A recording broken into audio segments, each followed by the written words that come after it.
Break के बाद स्वागत है आप सभी का। मंत्री महेश जोशी के बेटे का मेडिकल टेस्ट हुआ। दिल्ली पुलिस रोहित जोशी को लेकर अस्पताल पहुंची।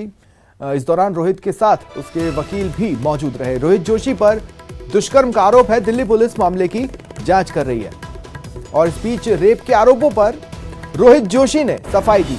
उन्होंने कहा जांच जारी है, मैंने कुछ गलत नहीं किया है।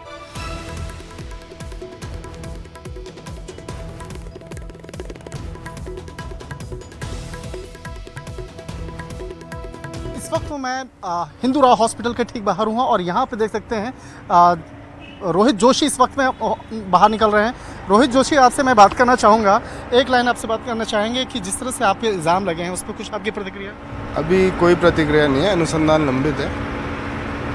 मेडिकल हो गया बाद में नो।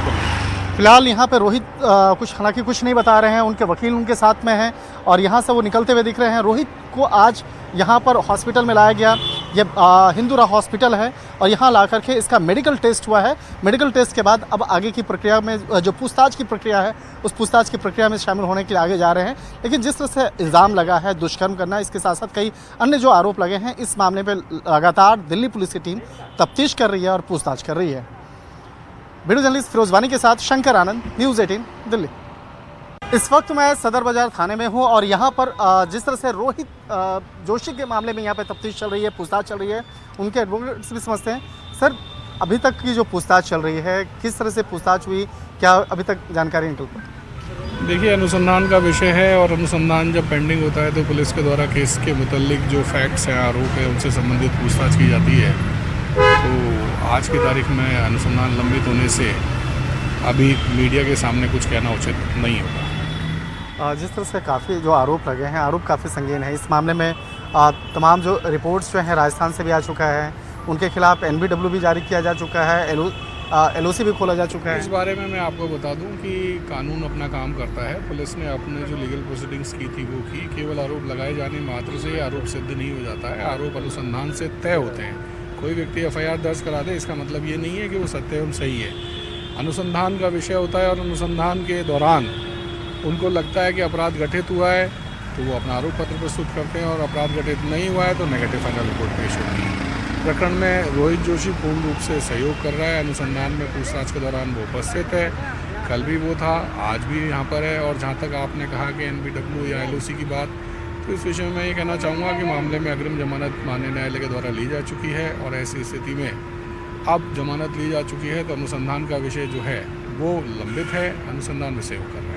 दीपक सर, ये मामला जो है अब दिल्ली हाईकोर्ट में भी एक याचिका दायर की गई है इस केस को ही रद्द करने के लिए, हालांकि उसमें जुलाई की तारीख लगी है, उस पर देखिए, ऐसा है, जो केस को रद्द करने के लिए FIR क्वेश्चन के लिए जो याचिका लगाई गई है उसमें जुलाई के अंदर डेट फिक्स्ड है और उस समय सुनवाई में क्या होगा क्या नहीं होगा ये माननीय उच्च न्यायालय पर डिपेंड करेगा।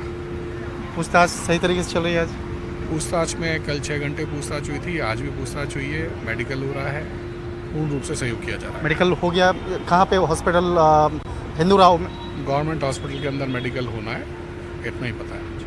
वीडियो जर्नलिस्ट फिरोज वानी के साथ शंकर आनंद, न्यूज़ 18 दिल्ली। जालोर जिले के अकोली नदी में हो रहे बजरी के अवैध खनन को लेकर अब किसानों ने मोर्चा खोल दिया है। किसानों ने जिला प्रशासन को कार्रवाई के लिए 3 दिन का अल्टीमेटम दिया। किसानों और प्रशासन के बीच हुई वार्ता में किसानों ने बोला कि अगर 3 दिन में माफियाओं के खिलाफ कार्रवाई नहीं हुई तो उग्र आंदोलन करेंगे, जिसकी जिम्मेदारी जालोर जिला प्रशासन की होगी।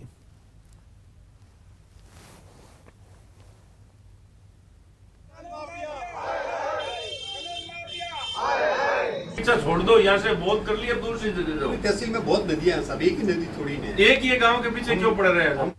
20 सालों से है ना, बजरी का खनन जरूरत से ज्यादा मात्रा में हो रहा है, जिससे हमारे कुओं का वगैरह रिचार्ज होना बंद हो गया है। पानी पीने के लिए हमारी जरूरत से ज्यादा किल्लत है। हम ग्रामवासी सारे परेशान हैं, इसलिए हम आज कलेक्टर साहब को ज्ञापन दे रहे हैं। तो ये हमारा साथ देके इस चीज को अतिशीघ्र रुकवाने की कृपा कराओ, ये हम ग्रामवासी चाहते हैं। जालोर जिले की आंकोली नदी में बेखौफ बजरी माफियाओं ने किसानों को धमकी देकर के लीज की आड़ में अवैध बजरी का खुला खेल खेला जा रहा है। इतना ही नहीं, स्थानीय प्रशासन को पूरी जानकारी होने के बावजूद भी नदियों को छलनी करने वाले इन लोगों के विरुद्ध कार्रवाई करने की कोई जहमत नहीं उठाता है। इसको लेकर किसानों के चेहरे पर चिंता की लकीर सता रही है कि अगर इसी तरीके से बजरी का दोहन होता रहा तो जो बजरी का नदियों से खाली हो जाएगी और उसके अंदर पानी का ठहराव नहीं होगा तो भला किसानों को पीने के पानी के लिए भी संकट पैदा हो जाएगा। इसको लेकर किसानों ने जिला कलेक्टर पहुंच करके बजरी माफियाओं के खिलाफ कार्रवाई की मांग की है। किसानों का कहना है कि यहाँ पर बेखौफ बजरी माफिया सड़कों पर बजरी बिखेर देते हैं, जिसकी वजह से आए दिन जो है हादसे हो रहे हैं। आपको बता दें, ये जो बजरी माफिया है, इन कंपनी की अगले महीने लीज खत्म हो रही है। इसी वजह से इसने स्टॉक की आड़ में आसपास के किसानों के खेतों में बड़े बड़े बजरी के पहाड़ खड़े कर दिए हैं, लेकिन स्थानीय खनन विभाग इनके खिलाफ कार्रवाई करना तो दूर, इनके जवाब मांगना भी जहमत नहीं उठा पा रहा है। ऐसे में अंदाजा लगाया जा सकता है कि जालोर में बजरी माफियाओं का खुले खेल के खिलाफ स्थानीय प्रशासन मुख दर्शक बना हुआ है। अब किसानों ने अल्टीमेटम दिया है कि इन लोगों के विरुद्ध कार्रवाई नहीं हुई तो आने वाले दिनों में बड़ा आंदोलन किया जाएगा और आत्मदाह तक की चेतावनी दे दी है। श्याम बिश्नोई, न्यूज 18, जालोर। जोधपुर के दईजर महिला पुलिस थाने में